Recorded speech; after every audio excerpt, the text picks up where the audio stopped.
முஸ்தபா அவர்களின் இந்த திருமண்டபத்துக்காக இந்த 2 நிகழ்வுகளில்தான் கவிஞர்கள் ஒன்று கூடுவதை பார்த்து நான் மகிழ்ச்சி அடைகிறேன். அதனால் கலைஞர் அவர்கள் என்னை அழைத்தாலும் ஆசையோடு போகிறேன் கவிஞர்களை சந்திக்க.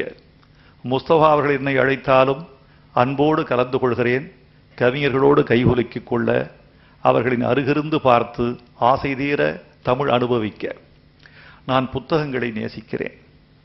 புத்தகங்கள் இல்லை என்றால் நான் இல்லை என்று உணர்கிறேன். புத்தகங்கள் நல்லவைகள். புத்தகங்கள் புறம் பேசாதவை. புத்தகங்கள் நான் தான் அறிவூட்டினேன் என்று அகம்பாவம் கொள்ளாதவை. புத்தகங்கள் கடந்த நூற்றாண்டுகளை என் நிகழ்காலத்தில் கொண்டு வருகிறவைகள். புத்தகங்கள் எதிர்காலத்தை என் மேஜையின் மீது சுழல விடுபவைகள். புத்தகங்கள் மிக நல்லவைகள். கவிக்கோவை கூட திருடர்களாக ஆக்குகிறவைகள்.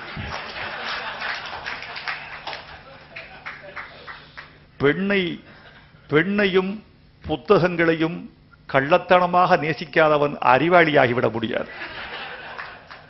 இந்த இரண்டுமே இளமைக்கும் அறிவுக்கும் புலமைக்கும் தொடர்புடையவை. அதனால் இந்த புத்தகங்கள் மிக உயர்ந்தவை.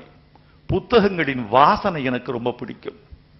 ஒரு புது புத்தகத்தை வாங்கியவுடன் நான் செய்கிற முதற் செயல் என் உள்ளங்கையில் அதை தொட்டு பார்த்து அந்த ஸ்பரிசத்தை சுகிப்பது.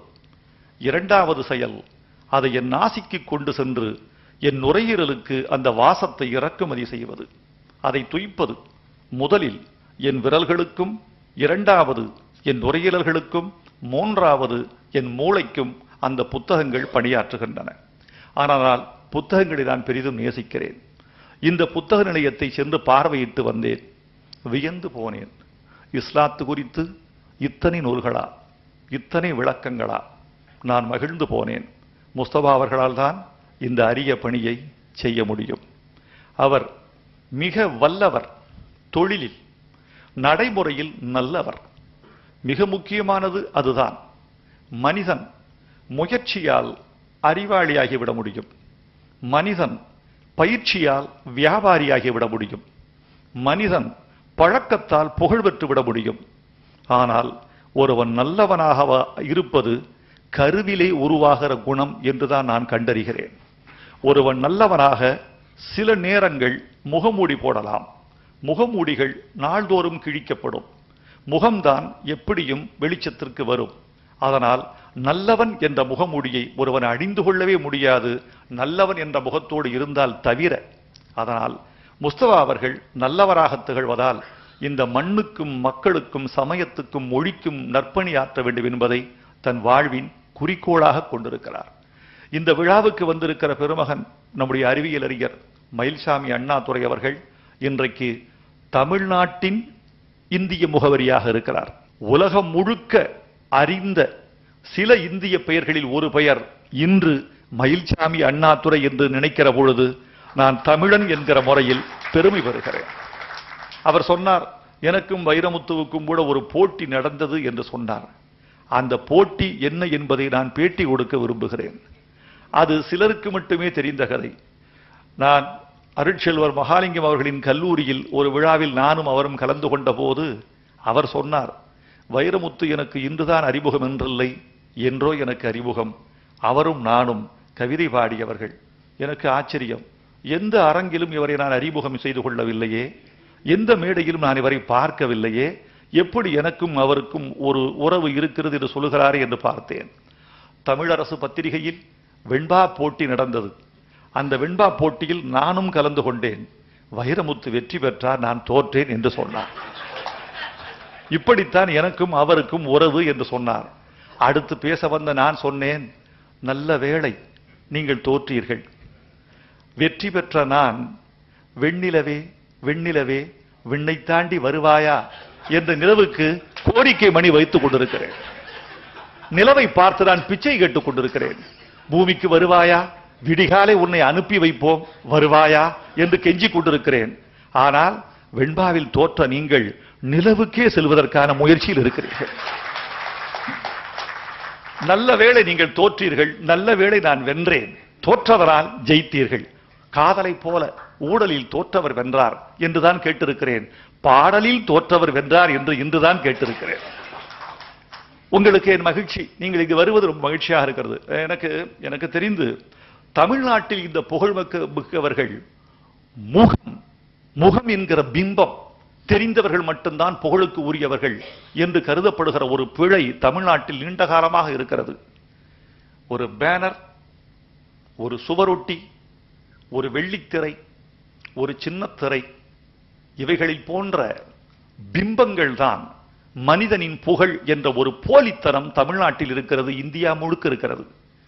அல்ல, இந்த மண் என்றைக்கு விஞ்ஞானிகளை கொண்டாடுகிறதோ, என்றைக்கு அறிஞர்களை கொண்டாடுகிறதோ, என்றைக்கு பொதுநல சிந்தனையாளர்களை கொண்டாடுகிறதோ, அன்றுதான் இந்த மண் நாகரிகம் பெற்ற மண்ணாக திகழும். இப்போது உங்களை நாங்கள் கொண்டாடி கொண்டிருக்கிறோம். அப்துல் கலாம் அவர்களை கொண்டாடுகிறோம், உங்களை கொண்டாடுகிறோம், அறிவியல் அறிஞர்களை கொண்டாடுகிறோம், உயர்ந்த மருத்துவர்களை கொண்டாட வேண்டும் என்று கூறிக்கொண்டிருக்கிறோம். அதனால் நம் நாகரிகத்தின் முதற்படியில் நிற்கிறோம் என்று நான் நிச்சயமாக கருதுகிறேன். முஸ்தபா அவர்களுக்கு ஒரு வார்த்தை, இந்த மார்க்க நூல்கள் ரொம்ப பிரமாதம். நீ கொண்டு வந்திருக்கிற அச்சு, அமைப்பு, மொழிபெயர்ப்பின் துல்லியம்.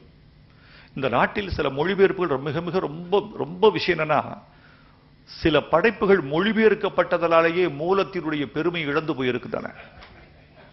மொழிபெயர்க்காமல் இருக்கிற வரைக்கும் அது சரியா இருக்கு. சில மனிதர்கள் ஒலிபெருக்கியில் பேசாத வரைக்கும் அறிவாளியாக இருப்பான். ஒலிபெருக்கி முன்னால் வந்து தன் அறியாமையை கொட்டி தீர்த்து விட்டு போய்விடுவான். நானே பல மேடைகளை அச்சப்படுகிறேன்.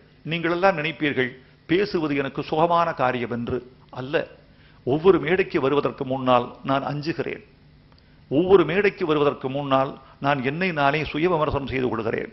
இந்த மேடையில் நான் சரியாக இருப்பேனா? என் எண்ணத்துக்கும் மொழிக்குமான இடைவெளி குறையுமா? நான் எண்ணியதை சொல்லிவிடுவேனா? இந்த சபைக்கு என் கருத்து ஏற்குமா? இந்த சபைக்கு ஏற்ற கருத்தை சொல்வதன் மூலமாக நான் சத்தியத்துக்கு வெளியே பயணப்பட்டு விடுவேனா? இந்த பேச்சு முடிகிற போது பாதி பேர் மனசு காயப்பட்டு இருக்குமா? அல்லது இவ்வளவுதானா உன் திறம் என்று இந்த சபை என்னை தள்ளி எறிந்து விடுமா என்ற அச்சத்தோடும் சோகத்தோடும் ஒரு பரபரப்போடும் தான் ஒரு மேடைக்கு வருகிறேன். எந்த மேடைக்கு வருகிற போதும் என் அடிவயிற்றில் ஒரு பட்டாம்பூச்சி பறக்கவே செய்கிறது. என் நெற்றி போட்டு துடிக்கிறது. பேசி முடித்துவிட்டு வணக்கம் என்று ஒட்டுமொத்த சபையில் 70% கைதட்டினால்தான் நான் நிம்மதியாக தூங்குகிறேன். இல்லை என்றால் ஏன் பேசினோம், ஏன் பேச வேண்டும்? இருக்கிற அறியாமையை வெளிப்படுத்திக் கொள்ளவா? இவன் வெறும் சப்தங்களின் புத்திரன் என்று மட்டும் இந்த சபை அறிந்து கொள்ளவா? தேவையில்லை என்று கருதுவேன். அதனால் ஒரு மேடையில் பேசுகிற போது மிக கவனமாக பேச வேண்டும் என்பது போலவே ஒரு நூலை மொழிபெயர்க்கிற போது மிக கவனமாக மொழிபெயர்க்க வேண்டும். மூலத்தின் சாரத்தை இறக்கி கொடுப்பது அவ்வளவு சுலபம் அல்ல. ஆனால் முஸ்தபா அவர்கள் வைத்திருக்கிற குழு, தமிழறிந்த குழு, மார்க்கம் அறிந்த குழு, மூலம் அறிந்த குழு, பூகோளம் அறிந்த குழு, இஸ்லாத்து பிறந்த மண்ணுக்கும் பரவுகிற மண்ணுக்குமான இடைவெளியை இட்டு நிரப்புவது ரொம்ப முக்கியம். இஸ்லாத்து பிறந்த பூகோளம் வேறு, பரவுகிற இடத்தினுடைய பூகோளம் வேறு. அந்த பூகோளத்தை பிறந்த சூழலை கவிக்கு ரொம்ப அழகா சொன்னார். போர்ச்சூழலில் பிறந்த ஒரு மதத்தினுடைய கருத்து எப்படி இருக்கும் புரிந்து கொள்வது எப்படின்னு.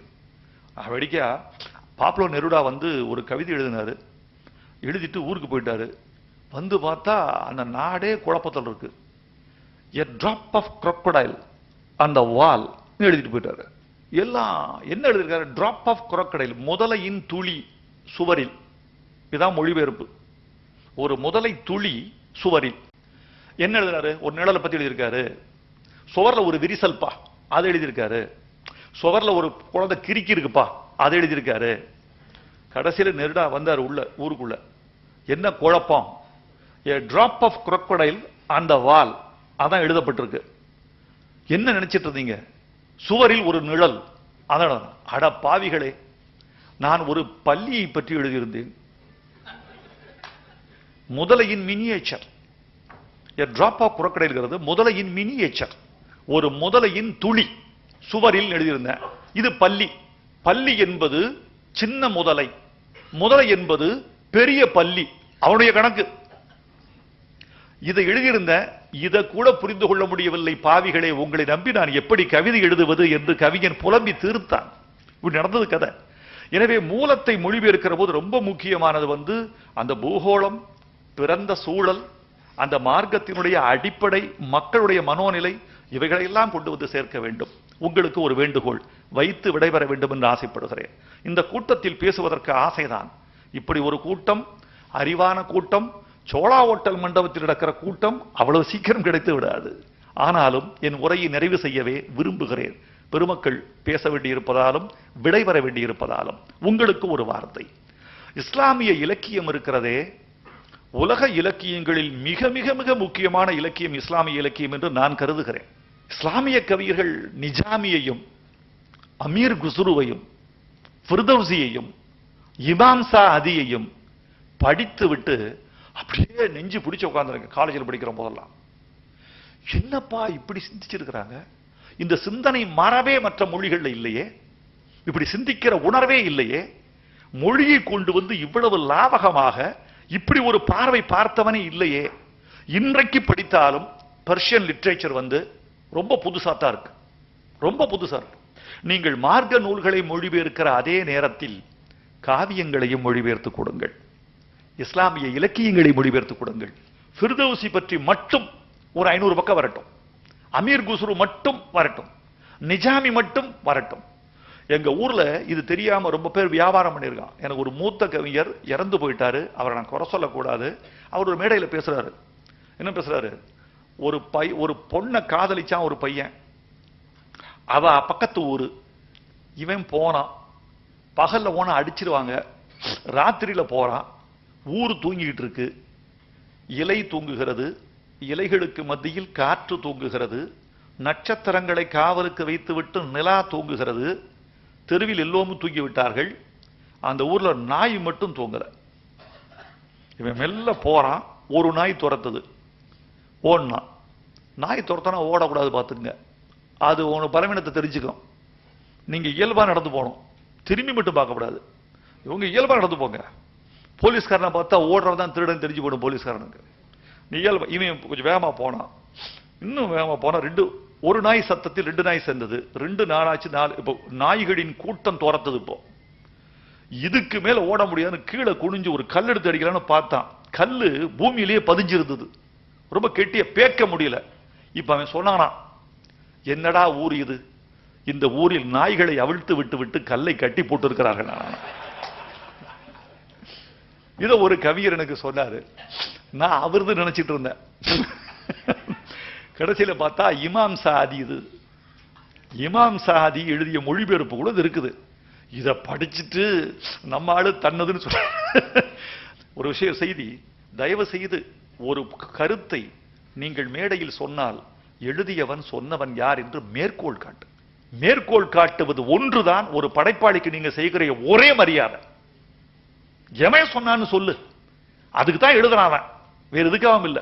கலீல் ஜிப்ரான் சொன்னீங்க, கலீல் ஜிப்ரான் சொன்னது கென்னடி உன் நாடு உனக்கு என்ன செய்தது என்று கேட்காதே, நாட்டுக்கு நீ என்ன செய்தாய் என்று கேள்.